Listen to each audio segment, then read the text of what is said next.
Walking around Barcelona, pretty sweet sights. Today I want to talk about a topic that I recently was thinking about quite a lot. And this was due to a discovery of a channel, Jay Nandez, on YouTube, and also I found his podcast.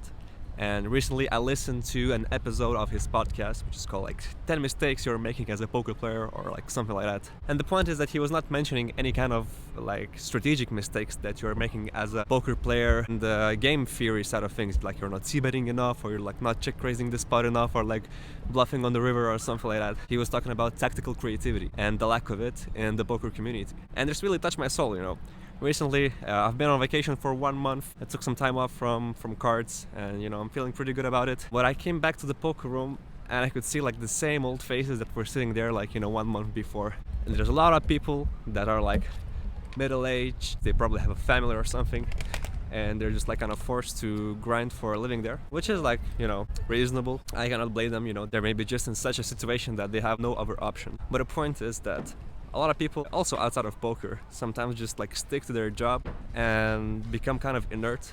They're like afraid of changes. They don't want to like move out of their path because they're like really comfortable in their path they are. Changing the course requires like character, because first things first, you have to dump like all the things you already know and the job that you're comfortable at. Hola. Fuck, a guy intercepted me and said I cannot walk there because there's like some construction stuff going on, so I need to go back to the entrance where I came from and exit through that way. But anyways, the point is that a lot of people sometimes just like stay at their job because they don't know like to do anything better. You know, they kind of stick to what they're used to. And I think that's a really dangerous thing for you in the long term, especially if you're young, because if you stick on the wrong course, you might be quite unhappy in the future when you're like older, because you can realize how much like unrealized potential you wasted. The point is that you have to reach for a goal, but you have to make sure that the goal is worth reaching for. And the goal is never about to make money. I mean, of course, we want to, you know, have an income as poker players, but poker was never about money. You become different as a person when you become a poker professional. And I can guarantee you every poker pro who like plays full-time can agree on that. You know, you have uncertain income, you have always to study, and the variance can be so deceiving sometimes, and it really challenges your mental in ways that no other job challenges. You know, money is kind of a side effect that you make when you're executing everything correctly. When you're executing the poker game theory correctly at the tables, while you're managing your bankroll right, when you're controlling your emotions. In the whole process of it, of course you make some money, but you grow as a person quite a bit. That's the most important thing, like I realized. And it touched me a lot because I was studying physics. I was doing all these like internships. I've been in Germany in like a laser research facility. And everything is cool, don't get me wrong. Like it's a prestigious place. I was like insanely lucky to get that internship offer. But I wanted to do something else for a living. But the problem was I have so much energy and time invested in it. I was like on my way to becoming like a laser scientist or working in a laser company. There's quite some money in that. You can live a pretty comfortable life by doing that for a living. However, I realized that's not what I want to do, so I just flew to Barcelona and I was playing poker part-time in that time online, and I thought I'm just gonna take it full-time. I want to go somewhere where like the weather is nice. So I made like this change, and yeah, I never knew what I got myself into. There was a lot of things, you know, going through my mind in this year. But you know, we're pretty good. Of course, we're in kind of a downswing right now, so I might be biased about this whole poker thing. And hola.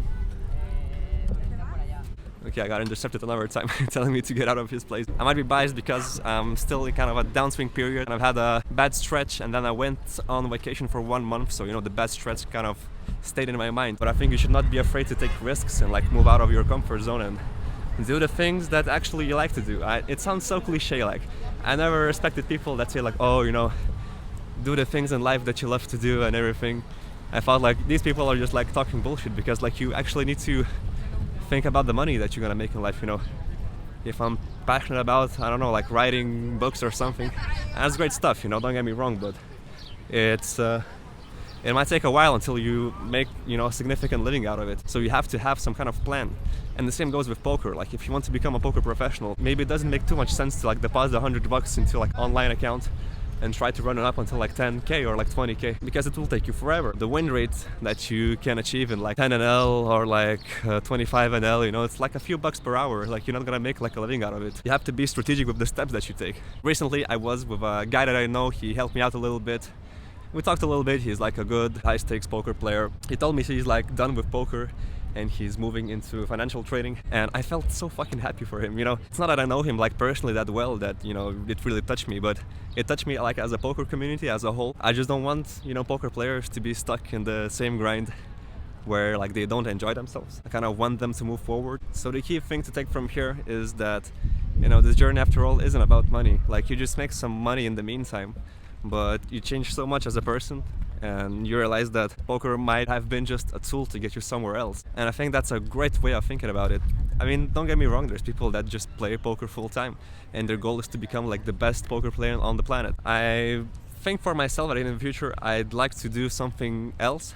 I would never stop playing poker because I would just love the game, but I think I will play poker as a way to fuel my other ideas that I have. One example is this YouTube channel. I'm taking time, off poker to like filming this video, editing this video, so I lose like some, dollar amount in the amount I could play, but it gives me like more hope for the future and it makes me like more excited for the goal that I'm working towards. These are just my insights from the podcast that I had, and I think it's a great podcast. You should go listen to it. I'll put a link in the description so you guys can check it out. And there's so much people right now just like walking and everybody's like looking at me like I'm some kind of young kid with a with a tripod and an iPhone on it. And yeah, I just came to the casino and there's like a huge waiting line there. Thanks God I have the membership card so I can go through it. But yeah, this is the entrance. I'm gonna put some hours in there and this evening, and I'll catch up next time. Ciao, ciao.